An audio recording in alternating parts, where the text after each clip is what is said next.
ধানের শীষের বিশাল জনসভায় প্রধানমন্ত্রী হিসেবে উপস্থিত আছেন আমার অভিভাবক, আমার বাবার সবচেয়ে প্রিয় মানুষ অ্যাডভোকেট হালিম চাচা সহ আমার সামনে উপস্থিত আছেন আমার স্যারের প্রিয় মানুষগুলো। সবাইকে আসসালামু আলাইকুম।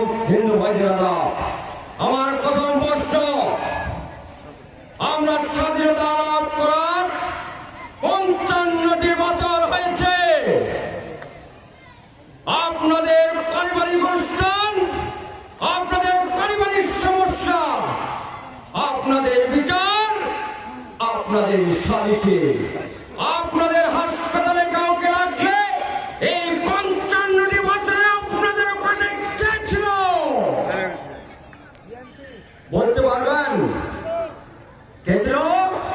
আওয়ামী লীগ নেতৃবৃন্দ, নাহলে জাতীয়বাদী নেতৃবৃন্দ, নাহলে কমিউনিস্টের নেতৃবৃন্দ, নাহলে বিএনপির নেতৃবৃন্দ।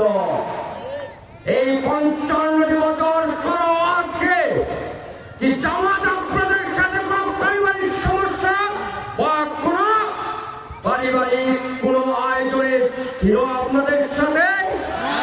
আপনারা একটা যেমন বলেন যে জামাত অথবা তাই বাংলার মানুষটি আমাদের কোন সমস্যার সমাধান করে দিয়ে গেছে।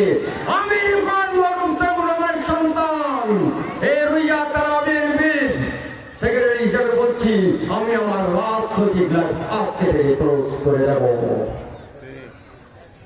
আছে আপনাদের কাছে প্রশ্ন? তাই মানুষগুলো আজকে আপনাদের কাছে ভোট চেয়েছে, আপনার বাড়িতে গেছে, তাহলে আপনাদের কি দায়িত্ব নেই? এই মানুষগুলোর মুখ দেখে 55টি বছর আপনাদের পাশে ছিল, তাহলে এই মানুষগুলোর ভোটটি দেখে যে আপনাদের ভোটটি দেওয়ার দায়িত্ব কি আপনার নিজের নয়? আমি কি প্রশ্নটি ভুল বলছি? আমি এই জন্যই দাঁড়িয়েছি। তাই বলবো, আজকে 55টি বছর পর দেলোয়ার সাহেব অথবা আমাদের এই অত্র এলাকার 90 রাজাকার যারা তৈরি হয়েছেন,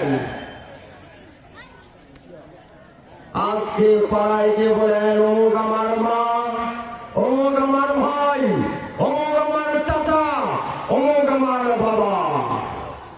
ভোট নেওয়ার খাতিরে আপনাদের কাছে আপনাদেরকে বাবা বানাচ্ছে, আপনাদেরকে মা বানাচ্ছে, কিন্তু 55টি বছর আপনাদের কাছে ছিল, আপনাদেরকে চিনেও না।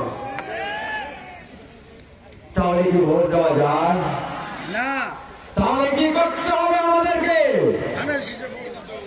এইখানে গতকালকে রুইয়া থানার জামাতের একটা দাবি পাল্লায় মিটিং হয়েছিল, আমার মাথায় আসে না।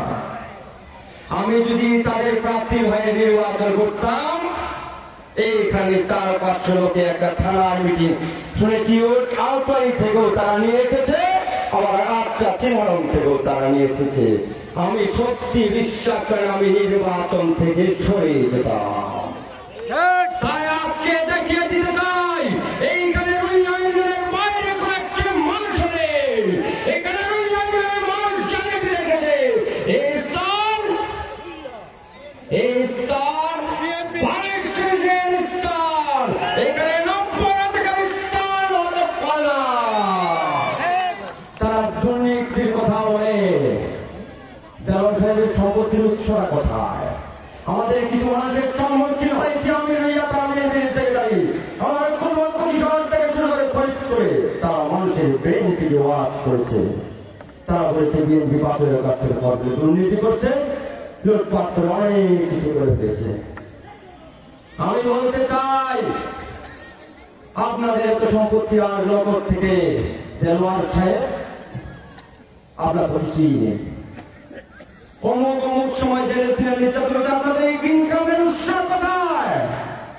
ইনকামের উৎস শুনবেন, এসালাম গ্রুপ, ইসলামী ব্যাংক, কারো ভাবে 35 সম্পত্তি, কিন্তু জামাত তার ভাবে 35 সম্পত্তি হিসাবে দখল করে নিয়েছে।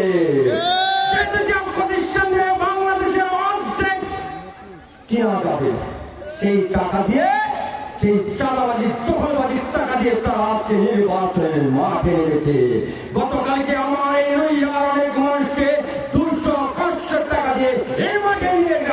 হয়েছে, আমরাও আসতে দিয়েছি। যদি একটা দিনের বাজারটা আমরা গরিব মানুষ করে খায়, তাতে তাতে ক্ষতি কি? ক্ষতি আছে? নাই। তাই আমরা এই রুইয়াবাসী সকল মুক্তিযোদ্ধা, আমরা এই বিএনপি, জাতীয়বাদী, কমিউনিস্ট, স্বাধীনতার পক্ষে শক্তি এক হয়ে মাঠে নেমেছি। জামাতকে এই রুইয়া থেকে, এই মুক্তিযোদ্ধার সর্বোচ্চ স্থান, মুক্তিযোদ্ধা এই রুইয়ায় বাস করে, তাদেরকে নিয়ে এই জামাতকে এবং নব্য রাজাকারদেরকে বিদায় করব। একটি ছোট্ট ঘটনা বলে শেষ করবো, কারণ সবাই জানে উন্নয়ন কি করবো। আমি পাড়া পাড়ায় গিয়ে আমি পরিবর্তন মিটিং করে বলেছি যে আজকে সেগুলো বলবো না।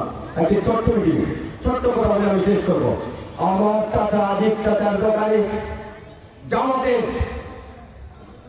কিছু লোক ভোট চাইতে গেছিল। কি বলছে? গাড়ি বলাটাকে ভোট দিবেন, বেহেশতে চলে যাওয়ার। তাহলে আমি ওই গাড়ি কল্যাণ যারা নির্বাচন করছেন তাদের উদ্দেশ্যে বলতে চাই, বেহেশতে আপনারা চলে গেছেন, আপনারাই চলে যান। আর বেহেশতের থেকে আমাদের কাছে বিক্রি করতে আসবেন না। আমরা ওই মসজিদ এবং আল্লাহর কাছে নিয়োজিত থাকবো। আপনাদের টিকিট নিয়ে আমরা বেহেশতে যাবো না, অযথা সুযোগটাতে আমরা কিনব না। আজকে একটি ঘটনা বলি। জামাতের কিছু মহিলা আমার রেল স্টেশনের একটি দোকানে গিয়েছিল ভোট চাইতে। সেখানে ভোটটি চাওয়ার পর যখন আমার ওই দোকানদার মেহনতি মানুষ যখন ধানের শিল্পী তাদেরকে ধরিয়ে দেয়, একজন জামাতের মহিলা কতটা অভদ্র হয়ে বলে যে এখান থেকে তাকে নাকি উঠিয়ে নিয়ে যাবে। তাই আজকে এখান থেকে নির্যাতন দিতে চাই। আপনাদের এই অভদ্র মহিলাদেরকে আর গ্রামে পাবেন না, না আমরা বেঁধে রাখবো।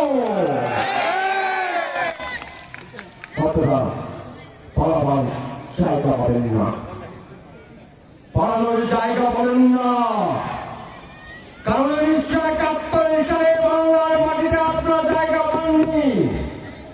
2026 সালে এসে আপনার আবার ওই 71-এর ভূমিকায় এসেছেন। তাই আজকে এইখানে এই মুহূর্তে বলছি, যুদ্ধে নামাইয়ান না, ভোট করবেন, ভদ্রভাবে করবেন। পরিশেষে এইটুকুই শুধু আহ্বান করবো আপনাদের কাছে, সকলে আশেপাশে সবাইকে বলবেন সাড়ে রেডি শেষ নির্বাচন এবং রুইয়ার পক্ষ থেকে আমি রুইয়া থানা নির্বিল সম্পাদক হিসেবে আপনাদের কাছে হাত পেতে সবার কাছে আপনারা ভোটটি ভিক্ষা চেয়ে এই 5টি বছরের জন্য আমি আপনাদের সামনে হাত করেছি। আপনারা কেউ আমাকে লাঞ্চ শেষে আগামী 12 তারিখে ভোটটি ভিক্ষা দিবেন। ধন্যবাদ। আমি স্যারকে আমার প্রধানমন্ত্রীর মাধ্যমে আজকে এই মেসেজটি দিতে চাই, ওই আইনের ভোট বাক্স এই ভিক্ষার কিভাবে ভর্তি হয়ে গেছে, তারা ভর্তি হয়ে গেছে, আপনি মেসেজটি পৌঁছে দিবেন। ইনশাল্লাহ আমরাও সেই অবদানটা চাই চাই চাই চাই চাই। সবাই সুস্বাস্থ্য কামনা করে আমি আমার বক্তব্য এখানে শেষ করছি। সবাইকে ধন্যবাদ। আসসালামু আলাইকুম।